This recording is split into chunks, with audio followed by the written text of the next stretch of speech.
అందరికీ నమస్కారం. ఇవాళ ఫ్రైడే కొత్త సెషన్. అందరికీ స్వాగతం మరియు సుస్వాగతం. ATL Nirman learning to the tinkering sessions కి ఇవాళ మనకి టైం చేంజ్ అయింది. అందరూ కూడా ఇది గమనించండి. ప్రతి ట్యూస్డే అండ్ ఫ్రైడే మనకి సెషన్స్ 11:20 to 12 ఉంటాయి ఇక నుంచి. ఎందుకంటే అందరికీ హాఫ్ డే స్కూల్స్ కాబట్టి ఈ సెషన్ టైమింగ్స్ ని చేంజ్ చేయడం జరిగింది. సో దయచేసి అందరూ కూడా మాకు సహకరించగలరు. సో ఇవాళ మనం సెషన్స్ లో సెన్సార్ మరియు దాని యొక్క ఆర్డినో కోడింగ్ ఏ విధంగా ఉంటుంది దాంట్లో ఉన్నటువంటి రెండో భాగాన్ని చూడబోతున్నాము. ఈ కార్యక్రమాన్ని మనకి సమర్పిస్తున్న వారు government of Andhra Pradesh, department of school education, సమగ్ర శిక్ష, SCRT, యూనిసెఫ్ మరియు విజ్ఞాన్ ఆశ్రమ్. నా friend Vipul will take the session today. He will explain about the sensors and their coding. Please see and tell your experiences. Over to you, Vipul. Yeah, thank you, Raju. So, good morning, everyone. So, today is the session which depends on the sensors and their Arduino coding part 2. So, it is the continued session of the last Friday session. So, yeah, let's go ahead. So before starting the session, there is one reminder regarding the ATL marathon competition. So last date is the 10th and today is the 8th of April. So I hope you have completed your projects and submitted your projects now. So last 2 days are remaining for the project. So please just don't wait for the last date. If you have already completed your project, then just simply submit that project. Afterwards, there will be no problem at last moment. So yeah, and while filling the form of something, then if you have any difficulties, then you can reach us. Our email ID is here and our number is also here. So you can contact us if you have any queries. So okay, so what we're going to cover in this today's session is the continued session of the last session. So in the last session, we have learned about some digital and analog pins of Arduino and some syntaxes like digital read, analog read. That we're going to cover again in this session, just within the few minutes. And again, the coding basic, like what is the setup function, what has to be included inside that setup, and what is void loop. And these are the some new parts that we are going to learn today. That is conditional operator, comparison operators, logical operator, and for loop. Okay, so these are the operators that we are going to learn. This will be very useful session for your coding, and I think this much basic Arduino stuff will be sufficient to do any kind of project. So yeah, so as we have seen the last session, there will be 14 digital pins on the Arduino and 6 analog pins on the Arduino. Okay, so what are the syntaxes were here? Pin mode, pin comma, input. So whenever we are starting our code in the void setup function, we have to mention that which peripheral we are going to use. If you have Arduino and we are doing some project, we have some devices to connect to the Arduino, right? So we have to mention that whether that input device or output devices. Okay, and that device on which pin we are going to connect, that we have to mention first. For that, we are going to use the syntax called pin mode, pin number, comma, input or output. Okay, so what is the pin mode? So it's just defining whether that pin is output or input and which pin we are using. So how it's written like this, see, pin and M is capital. So recently I have visited some schools. I have explained them regarding coding, and while they are doing the code, they have made the same mistakes. While made the mistakes like they have misplaced this P. Whenever we are writing some letters, we have habitually with the first letter we are always keeping capital, right? P is capital. So what they are writing, pin mode, P is capital and the remaining words are small. They are writing like that. So after the compiling your code, it will generate some errors called syntax error. Why is it so? Because Arduino and C programming is a case sensitive language. These are the fixed defined syntaxes are there that has to be used like this only. Pin is supposed to be small and M has to be supposed to be capital. You wonder why this word is like this. Pin is small and M is capital. In the digital read also, digital is small and R is capital for read. Digital write, W is capital. Similarly, pin mode. Okay, so why is it like this? It is called as a camel indentation. camel indentation. Okay, many professional coder used to prefer this kind of syntaxes. Okay. Any inbuilt feature, inbuilt function will be there. They are returning like this. There will be two modes over there. The two words are there, right? Pin and mode. So whatever the second word is started, right? That letter is started with the capital letter. And see, it looks like camel. No, it's going camel's back. It's going back, and his neck will be up the top, and again it's going down. It's like the looks like some camel. That's why it's called a camel indentation. Okay. So similarly, digital read. Digital is separate word. Read is separate word. The next word is starting with the capital letters. Okay. This is used by the professionals, and every coding will have the same indentation like that. Okay. So it's called camel indentation. And when you are doing code, there will be always we are teaching you something and explaining you something. But unless and until you don't do your practice on your actual keyboard, unless and until you don't practice, you will not able to learn the coding. Coding is completely dependent on the practice. If you have learned teach you something, then you have to go on your lab and open your laptop and connect your sensor and try actual code by typing, not by just copy pasting. If you are doing copy pasting afterwards, you are not able to resolve the errors. Okay, so this slide will be there. So I'll just explain you on this thing. So I'll just open one circuit.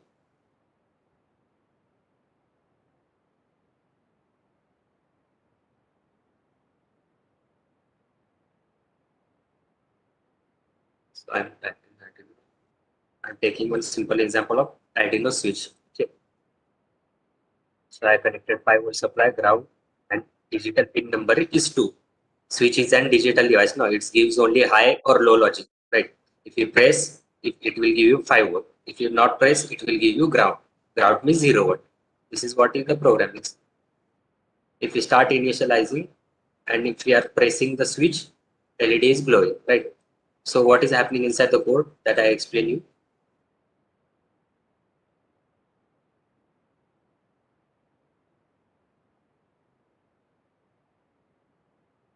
Okay, so void setup. I'll just revise you what we have learned in the last session. There will be Arduino code has two main parts like void setup and void loop. What is setup is what? We just have to set up the pins, right? Which device we are going to use, whether it's input or output, and pin number that we are going to use. So there will be for syntax C capital P, small p, and M is capital. If you accidentally type P as capital, and if you start simulating, it will generate one error. See, and it will give you some error. Pin mode was not declared in the scope. Alternative of pin mode, they are suggesting what you have to type. Okay, so if you see some errors, then student will get bothered, and they will lose their interest in the coding.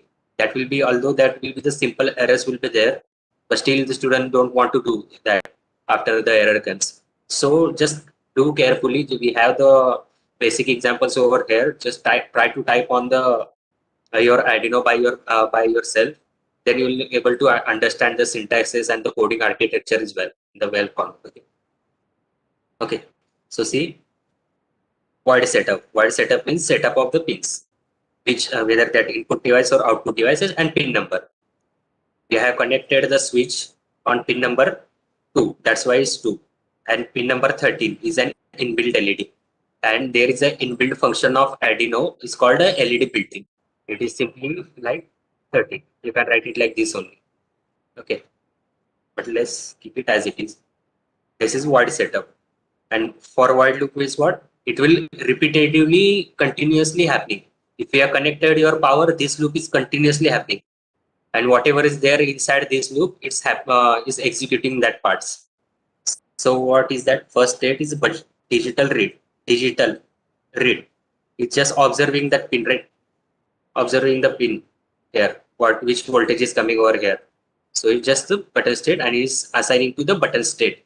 So if you press high, high will come on this button state, and if inside this if condition is checking whether button is pressed high or not. If high, then digital right, it's turning on the LED. So this is that what we have learned at the last time. Similarly, output is a LED and input is a switch. Similarly, we have learned the analog pins as well. How we have tested analog pins?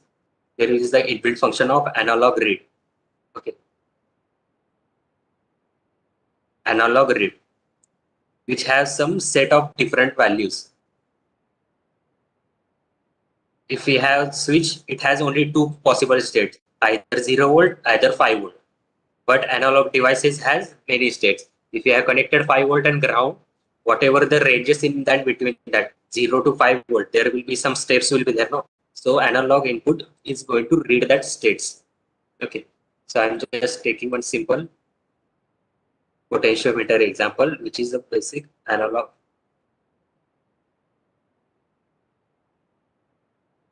serial example.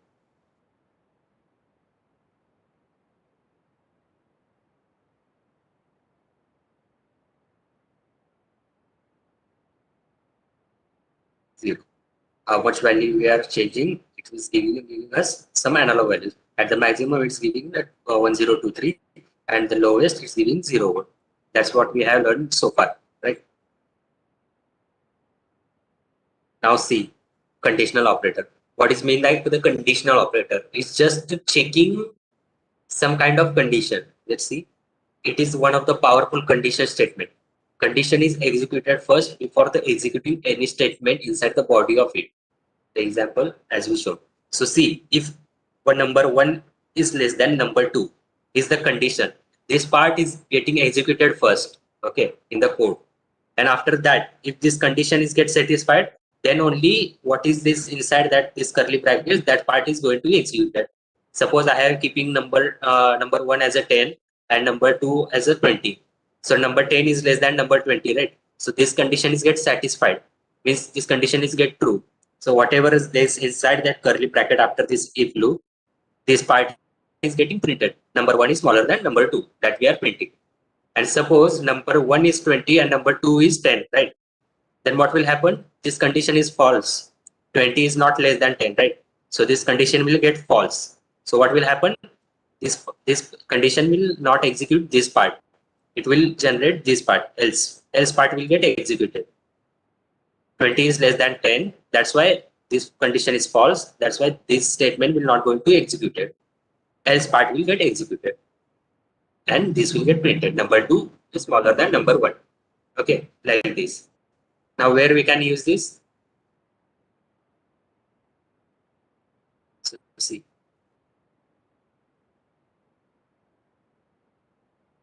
So again, button example. If we have button example over here, right? And see the code of that. It is in if condition. If condition is very powerful and mainly used in the all kind of codes. It is very useful and very easy to understand as well.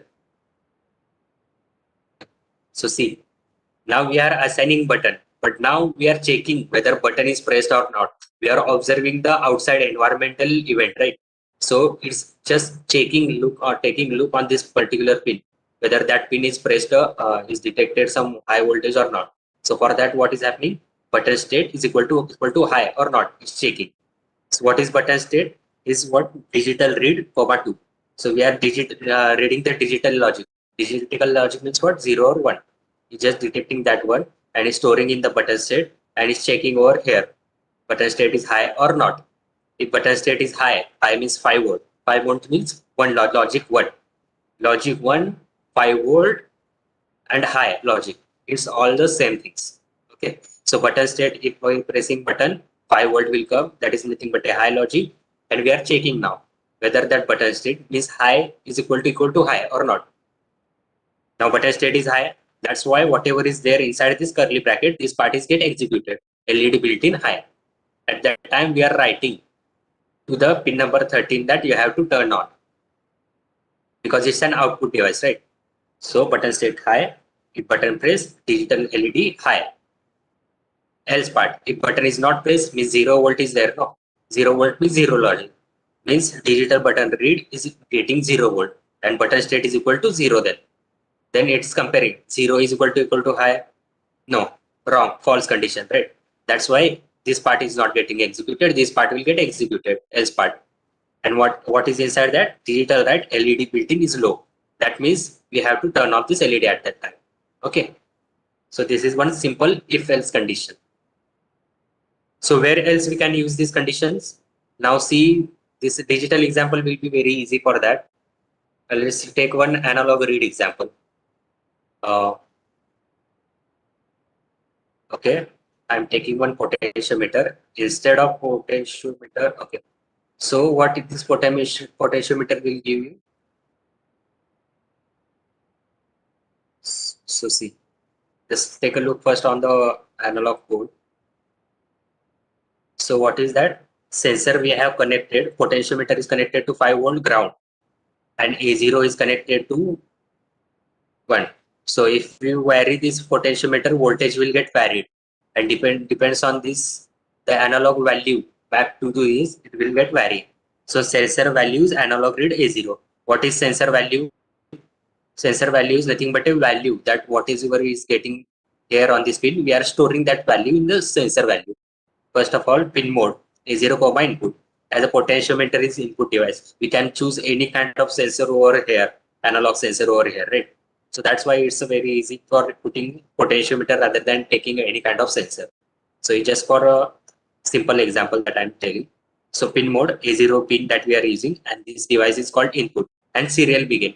Whenever you want to print some data on the serial monitor, we have to use this command that I have already explained.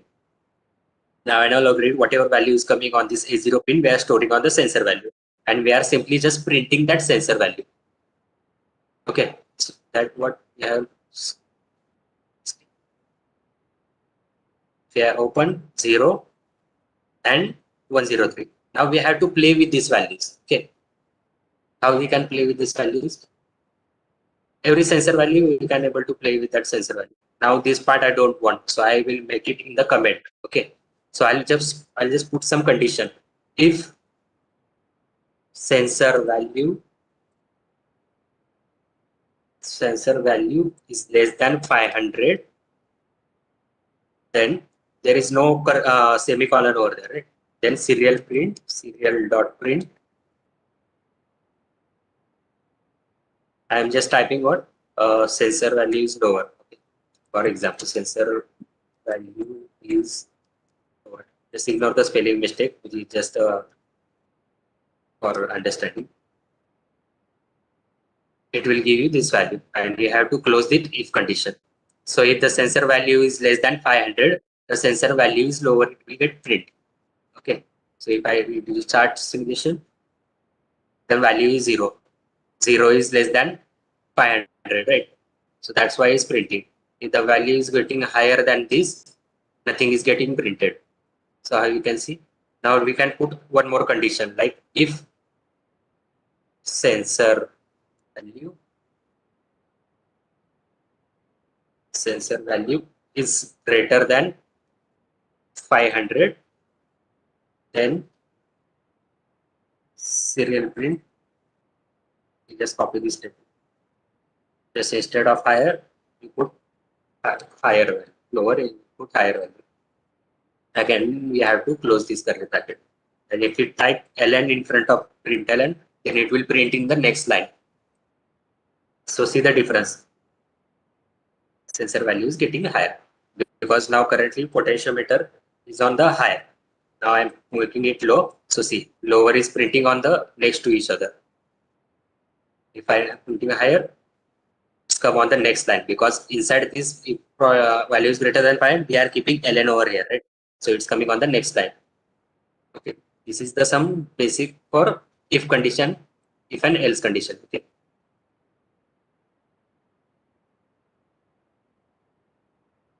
Now see, what are the comparison operators? These are the some comparators operator that we have already studied in your schools and all these things. This is the symbol of less than. If some value is less than, we are going to use this symbol. And less than equal to. What is this meant? Less than equal to. Suppose we are taking number as a 10 and we are checking whether 10 is less than 10. No, it's wrong, right? 10 is not less than 10. 10 is equal to 10. At that time, we can able to use this value.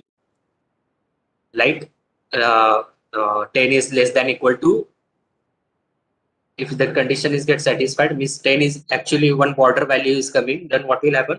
Now see, in this example, sensor value is less than 500. is there. Means from 1 to 0 to 499, it will going to print here. And in this statement, what we are doing, if the sensor value is greater than 500, we are printing higher value. From 500, 501 to 1023, 1023, right? It will going to print this. But we are not specifying anything. What is, if the correct exactly 500 value is came, then what we going to do is not mentioned in this condition, right? So what we can do, we can simply just put here.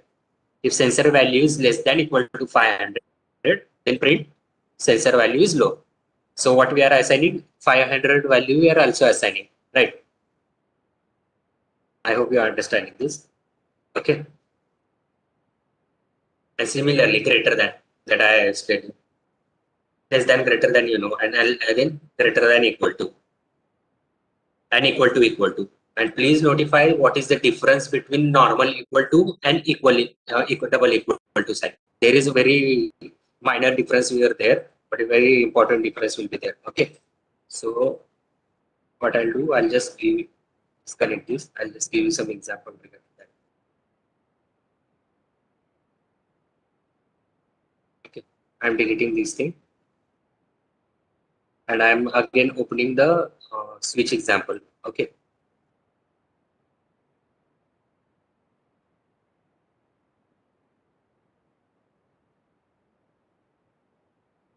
Okay. See what we are doing here. Button state is equal to digital read. Now we are assigning whatever the value is coming on this digital read, we are storing in the button state. And inside the if condition, there is double equal sign, right? That is checking whether this condition is matching with each other. One single equal to will assign the values. So suppose if you have 1 over here, button state will equal to 1. But if the button state is equal to 1 and it's checking whether is equal to with this thing, button state is equal to high, it is checking equal to means it is checking whether these two operators are same or not.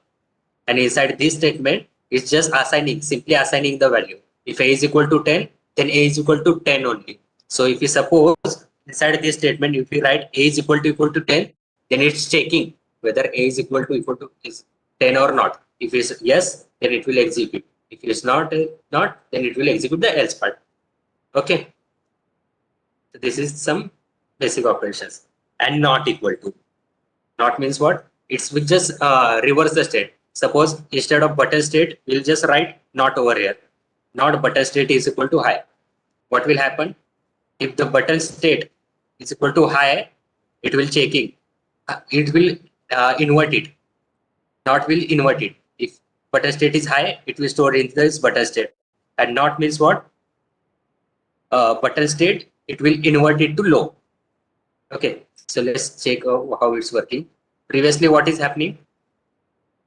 Previously, if we're not putting the not button over here, if you are not pressing the button, LED will get indicated, right? So if I'm pressing it, it will get reverse logic, right? If I'm pressing, LED is turning off, not turning on. And if I'm not pressing, LED is on. So if I'm removing this not condition, right? Yeah, stop simulation. Now I'm removing this not condition and again starting the code. What will happen? Now LED is currently off. When I'm pressing the button, LED is turning on. So that is the point of this not. Okay. It's not. We just invert the states. So these are the comparison operator that we are already aware of that. Okay. So next thing will be logical operators. What is it? Logical means and or. This is the symbol of AND operator, and this is vertical symbols are there, no? That is the symbol of not or operator, and this is the symbol of not operator that I already told you. Okay. So what is this means? A and B. Suppose these are two inputs. There are two switches over there. Okay. A and B. So if we are not pressing any switch, 0 volt will come. So what will be the output of A and B? It will give us the 0 0. Okay. So suppose there are two switches A and B. If you are pressing only one switch, the output of AND is going to come only 0, and OR gate is coming 1. And similarly, if you are pressing A button and releasing button 2, then what will happen? Same. A and B output will be 0, and A and B or output will be 1. And if both switches we have pressed, then AND output will come 1, and OR output will also come 1. So how we can be able to use it? Then just we'll see the simple example for that. Okay. Now we will take some 2 switches. Okay. I'm removing this switch. Okay. So I'm just taking one simple switch. Slide switch I'm taking. Okay. Slide switch. I will going to connect that. If nothing is got pressed, they are not sliding it, ground has to go on the pin number 2. Same code will be applicable for here. Okay. Okay. And output will going to connect on, sorry, but the third leg we are going to connect on 5 volt. Okay. So this is the previous basic button example is only there. Okay. If we start simulating, currently 0 volt is going. If we are pressing, LED is getting turned on. Okay. So we are going to use now 2 switches to check that what we are testing. We are testing this truth table and an OR gate, logical gates. We are going to test. It will be easy if we are doing the learning by the code. Then that will be very easy. So I am taking another switch. Assume that this is A output, A switch, and this is B switch. Similar connection I'll do. Now I'm going to use another digital pin for that because this is different button. So again, I'm going to connect ground over here and 5 volt to this switch. Now I have 2 switch. Okay. Now I have to do the programming of that because inside that programming there is a program of only 1 switch, right? So I have to replicate it for 2 switches. Okay. So pin mode 2 is first switch, and what is the second switch? Pin number 3. Just we are making it 3. I'm just typing it fastly. You can slow it down and watch it later afterwards. And similarly, another state, there will be 2 buttons were there, right? So I'm calling the button state 1, and I'm calling this button state 2. Okay. If button state 1 is high, and I'm providing now and operator over here. Okay. And same statement I'll copy over here. Okay. Wait a minute. I am putting it inside. I'm making one more bracket over here, and I'll put and over here, and I'm opening another bracket which will read the same state. Okay.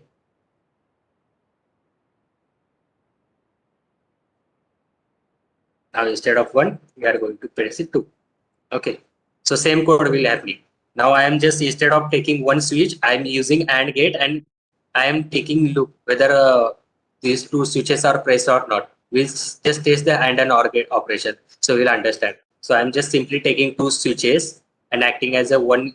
This is A switch and this is B switch. I am just providing that, and I have used one another input pin because this is connected on the pin number 3, right? And next C button state, and here also I have to make it 3.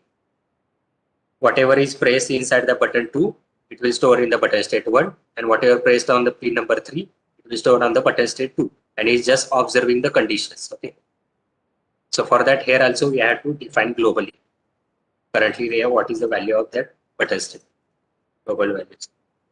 Why to define this? If nothing is pressed, what value has to be given? So 0 value has to be given. That's why we are putting some global statements over there. So we are just doing start simulation. So there are some errors. Which are the errors we have to see? So see, expected a round bracket in front of this. So we are missing some round bracket somewhere here. So see, I have opened this bracket. Here I open, here I close. Here I open, here I close. This bracket is missing. That's why one more bracket has to be added over here. So if you see the errors, then don't get bothered about it. Just read simply, you can able to resolve that error. Now see. Now observe the LEDs. Okay. The truth table, what is saying? If the 0, 0 is there, output will come 0. If the 1 and 1 is there, then only LED will glow. Suppose, now see, I'm turning on this switch, A switch, LED is still off. I'm turning on B switch, still LEDs, both switches are on, right? This switch is off, this is on. I'm making both the switches on. At that time only LED will turn on. Okay. So that is what This is how we are using the AND operator. So how we can test, how we can use it for our real life applications? Okay, that will be your question, right? So instead of switch, I'm just simply using one kind of sensor. Okay, so you will understand it properly. So I'm just taking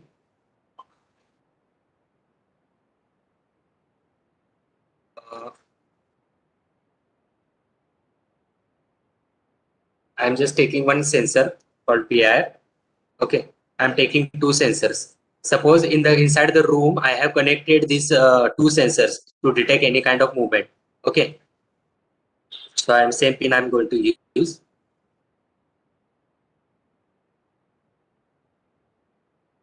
5 volt to 5 volt. Sorry, I'm doing it fastly. That's why I feel like messy.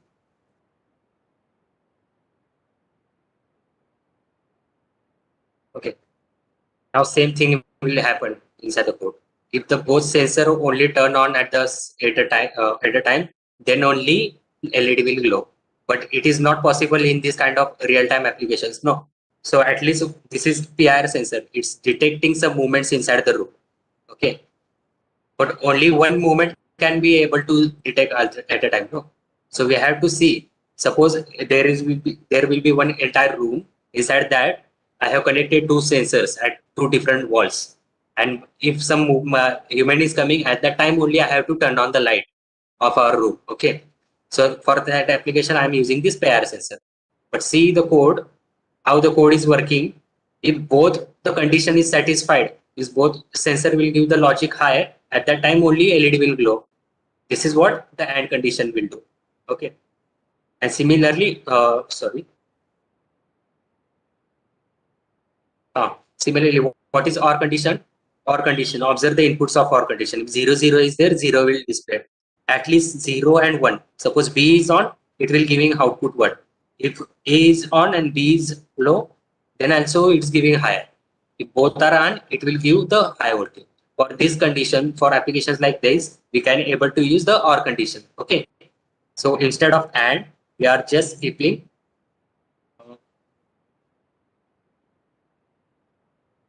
OR condition. Okay. So what is doing? It's at least one of the, if one of the sensor is activated, then LED will glow. This is one real-time application. Okay. Suppose now this is the moment. See, LED is glowing.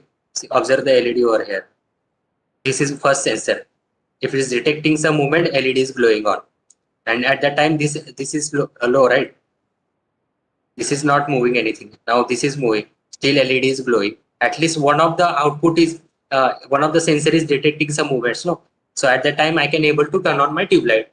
Like this kind of small applications you can make with such a kind of logical operators. I'm just giving you the some simple logical operators examples. That is not the all. We can use it for all remaining the codings. Okay. So similarly, not operators that I have already explained you. Button is pressed, we can invert the logic, whatever it is there. Okay. How we can invert it? If button is not okay, then don't do it. Like this, you can just put not operator over here. Okay. It will just invert. If the logic is 0, it will give you 1. If it's 1 is logic, it will give you high.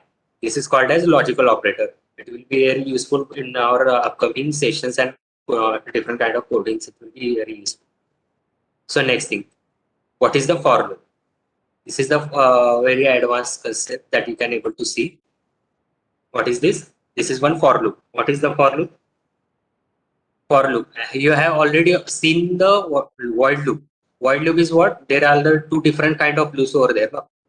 There is a void loop, and now we are going to see the for loop. What is happening inside the void loop? Whenever you are connecting power to the Arduino, this loop is continuously executed all the time, unless and until we remove the power. If we remove the power, this loop stops at that time only. If you give the power, it will continuously run. So there is one minor and for loop. What is that? It will run for very finite numbers. How? Just take a look.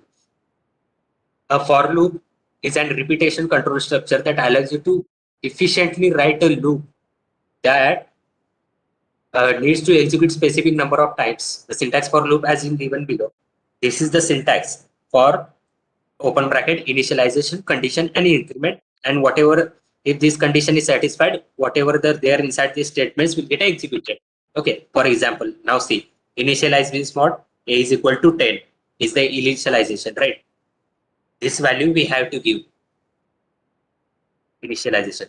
This for loop is starting at the point of A is equal to 10. For the starting time, it will taking the value of 10. That is called as initialization. When this loop is started executing, what is the first value we have to take? That is nothing but a 10. If you write it as 0, the for loop will start with the number 0. Okay, this is called as initialization for, and this is map with this. Initialization is equal to A is equal to 10. Now second thing, condition. What is the condition? A is less than 20. This is one condition. Now we are checking whether 10 is less than 20. Yes, it is correct, right? A is 10 is less than 20, right? So what is happened? Whatever is there inside this curly bracket, this part will get executed. So now we are printing A. So what is the value of A currently? 10. Okay. Now curly bracket will come. Now again it will go up. Now what is the third statement? Increment. Increment or decrement we can put. A is equal to A plus 1. Now what is the previously value of 10? What is the value of previously of A is equal to 10, right? Now we are adding 1 in it. A is equal to 11, right? Now it's again checking whether 11 is less than 20. Yes, it is right. Now this condition is satisfied. Its condition is get true because 11 is less than 20, right? That's why whatever is inside this part will get executed. Now serial print ln A is equal to what? 11. It will print 11. Now again it will go up. Now what will happen? It will again increment that value.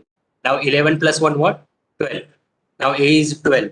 Okay. Now it's checking whether 12 is less than 20. Yes, it's less than 20. That's why again it will print 12. Similarly 13, 14, 15, 16, 17, 18, 19 will get typed. Okay. Now when 18 is came, it will print 18. Now again it will go up and it will increment 18. 18 plus 1 what? 19. And it will print 19. Again it will go up. Now 19 is less than 20. Right. So afterwards it will increment again by 1. Now the number is 20. Now what will happen? It will come over here. It's testing whether 20 is less than 20. No, 20 is equal to 20. 20 is not less than 20, right? So this condition is get false. So afterwards it will get come out of this loop. Okay. I will repeat it again. For loop syntax is like initialization, condition, and increment. There are 3 arguments on that. So first is the initialization. A is equal to 10. We can put any number, whatever we have to start with. If we suppose we put 20, it will take as a 0. Now afterwards it will check whether 10 is less than 20. Yes, it is less than 20. Now condition is satisfied. It will go inside this loop and print whatever is there inside it. Now we are printing A. So 10 will get printed. Afterwards, that 10 is getting incremented. Now it will come on this loop. This A is equal to A plus 1. 11 will come. Again, the condition will get checked. 11 is less than 20. Yes, then again print. So similarly, it will print like 10, 11, 12, 13, 14 to up to 19. It will print 10 to 19. After the 19, condition will get not satisfied. This for loop will get false and it will get come out of these loops. Now see where we can use this. What is the real time application of this? So I'll just give you one example for that, where we can use the for conditions. Okay. I'm removing this. So let's take an example of servo motor.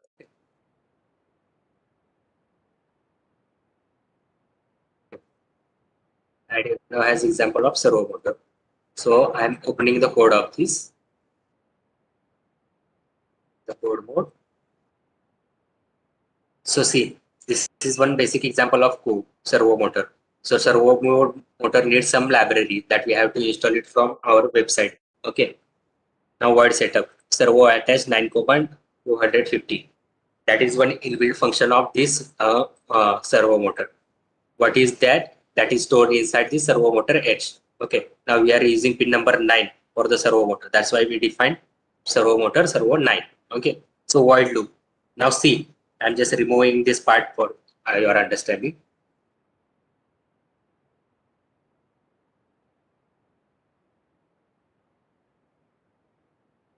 Now see, there are some for loops are there, right? Now initially, for is equal to position is equal to 0. So initialization value was what? 0. Now servo motor right, position 0. So what is that happening? So it will giving 0 to this servo motor, position 0. First time if you start the loop, currently position value is 0, right? So it's servo motor right position. Position is nothing but a 0. So servo right 0. So it will, this pin number 9 will give the value as a 0. Again, what will happen next time? It will go up. Now position plus 1. Now what is the value of position? Now position value is 0 plus 1. What is 0 plus 1? 1. Now position value is 1. Now it is checking whether position value is less than equal to 180. Yes or not? It is less than 180, right? So it will again come here and type servo rotor right post position 1 is equal to 1. So it will send it to 1. So similarly 1, 2, 3, 4 up to 180 it will get executed. So what will happen? This digital pin is sending values from 0 to 180 to this servo motor. So what will happen? This is nothing but a degree of rotation. So this servo motor leg will come over here, and it will from here to here it will be 180 degree, right? So for in this inside loop from 0 to 180 degree we are just rotating. And after that what is doing? Now again condition position is equal to 180. Now this motor is come from here to here. But I'll show you. Okay. Now this motor is coming from here to here and again coming back here to here, right? So it has some steps from 0 to 180 from here to here and here to here. Okay. So from if motor is revolving from here to here, it will has 180 steps. 0, 1, 2, 3, 4, 5, 6, 7, 80, 180. So we are using for loop for that.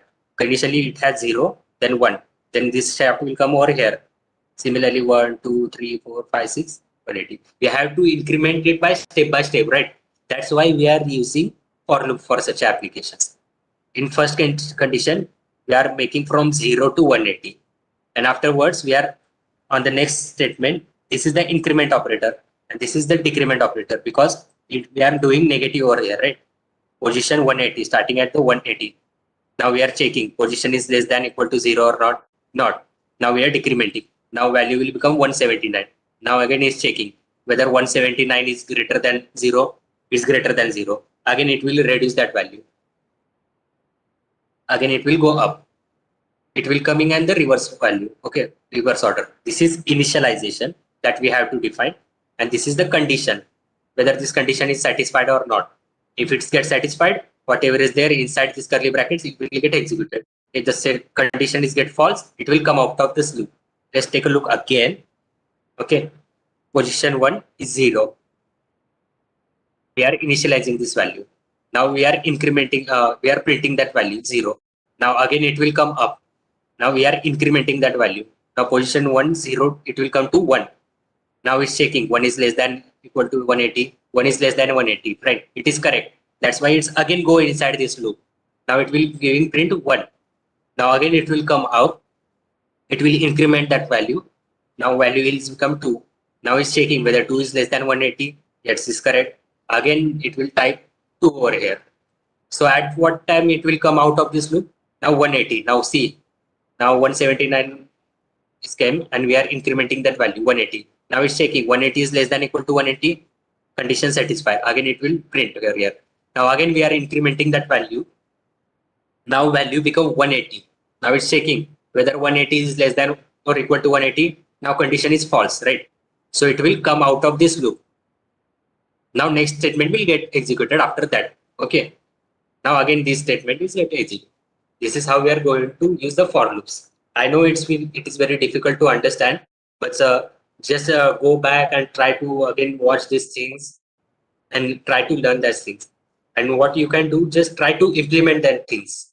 If this is the code, just type it manually. At that time only you will understand how to do the coding. Because it is very difficult for us to explain you take each sensor and explain you the code of each sensor and each devices. will be very difficult for us. Just we are telling you the approach how you can able to solve. Now we are just explaining you about some basic concepts of C and what are the basic things are necessary for doing coding. That will be there. Now this will be the last session for our Arduino session. From the next time onwards, we are going to focus on the activity-based coding. Now, suppose we have servo motors, we are going to take some create one activity for you by using this servo motor. And at that time only, we are going to explain you about that coding and how we are going to create one real-time application. So next time onwards, next session will be on based on the activity based. Okay. Now there will be no like a dedicated session on the Arduino programming. Okay. Yeah. So this is the thing that there. So what we have learned in this today's session, we have learned about the if and else condition, the operators, that logical comparational operators that we have learned. We have learned the logical operators, and we have seen some basic examples of these logical operators, how we are going to use and how it can be useful for our projects. And similarly for loop, where we have used servo motor example that I have given you some applications for that. Okay. And yeah, so that is for this session.